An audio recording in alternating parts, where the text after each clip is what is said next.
32 degree 9टी भाषार ज्ञान और भारतर भाग्य विधाता डॉक्टर भीमराव आंबेडकर किंतु आपन जानिछन्ति कि जी संविधान लिखिते सी निजे जाली देवा कौन कही गांधीजी सहित एमती कौन शत्रुता थिला जे आज भी इतिहास दी भाग विभक्त। तो आसन जानिबा डॉक्टर भीमराव आंबेडकर जीवनर सही अध्याय जोटा कि समस्त को अजଣା। 1932 मसीह जो देश एकजुट होगा जाऊला से डॉक्टर भीमराव आंबेडकर दलितों एक सेपरेट इलेक्टोरेट दाबी करते जहाँ कि पृथक निर्वाचन मंडली कहती। तो सेतबले समालोचक मैंने यह कहते कि देश को जाति नाम बांटिबार यह एक प्रयास थिला। गांधीजी यह विरोध कर जेल भितर आमरण अनशन करते। शेष में आंबेडकर को पुना पैक्ट स्वीकार करने को पड़ा किंतु से परे कहते से गांधीजी को चापरे आसी यह हार मानिछन्ति।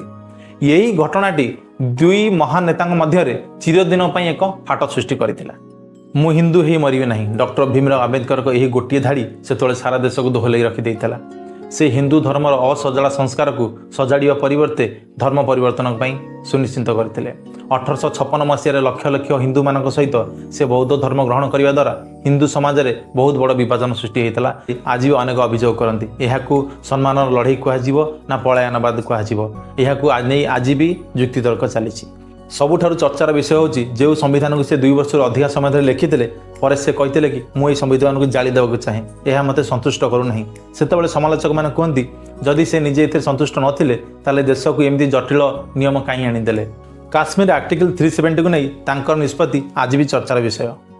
संरक्षण रिजर्वेशन डॉक्टर भीमराव आंबेडकर संरक्षण को मात्र 10 वर्ष लागू करने चाहते किंतु आज भारतर राजनीतिर यह सबुठारु बड़ अस्त्र। लोक मैंने कहती द्वारा आरंभ होता व्यवस्था योग्यता को पछरे पकई जहाँ आज भारत समाज में एक गंभीर तिक्तता सृष्टि कर।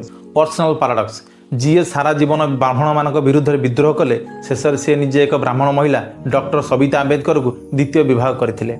सेतेबेले तांकर निज समर्थक दलित माने मध्य आ उपरे प्रश्न उठाइथिले। किछि लोक एहाकु तांकर उद्धार भाव कहिथिला बेले अन्य माने एहाकु तांकर कथा एवं काम रे फरक बोली कहिथिले। महाराजा सयाजीराव गायकवाड़ से जन मराठा थिले। 1913 मसीह डॉक्टर भीमराव आंबेडकर को यूएस जाई पढ़िया पई से तांको स्कॉलरशिप देइथिले। छत्रपति साहू महाराज से जन क्षत्रिय थिले। 1920 मसीह डॉक्टर भीमराव आंबेडकर को लंडन जाई पढ़िया पई तांको आर्थिक सहायता करथिले। तांकर प्रथम विवाह हेतिला रमाबाई सहित 1906 मसीहा से थिले मोहर कास्टरू। तांकर द्वितीय विवाह है डॉक्टर सविता आंबेडकर सहित 1948 मसीह से थिले ब्राह्मण कास्ट। आंबेडकर को महानता शिक्षार प्रतीक सिंबल ऑफ नॉलेज सी सही समय सबुठारु शिक्षित भारतीय थिले। तांको पाखरे विदेश 2टी पीएचडी एवं एमएससी सह अन्य श्रेष्ठ डिग्री गुड़िक थिला। तांको नारी शक्तिर मसीहा भी कह जाए। से केवल दलितों नुहे से भारतीय महिला मानन पई हिंदू कोड बिल माध्यम संपत्ति रे भाग एवं समानता देवाई निज मंत्री पद इस्तीफा देइथिले। फादर ऑफ आरबीआई भारतीय reserve bank RBI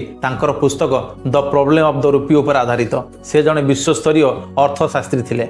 labour reforms Bharat में श्रमिक मान काम करिया समय को 12 घंटा कमे 8 घंटा को आनिबा एवं इंश्योरेंस भली सुविधा आनिबारे तांकर प्रमुख भूमिका थिला। जातिहीन प्रश्न से एमिति भारत चाहूले जोटी मनीष को तार जाति नुहे तार योग्यतार चिन्हट करा जिवो। संविधान निर्माण चेयरमैन 29 अगस्त 1947 मसीहा। ड्यूरेशन 2 वर्ष 11 मास 18 दिन। फाइनल इम्प्लीमेंटेशन 1950 मसीहा जनवरी 26 तारीख। डॉक्टर भीमराव आंबेडकर जन युग पुरुष थे।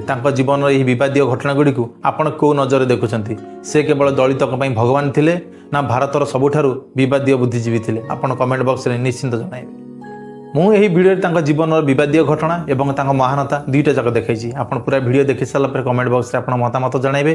जदि इनफॉरमेशन भल लगी चैनल को फॉलो करिया भूलिबेनी। जय जगन्नाथ।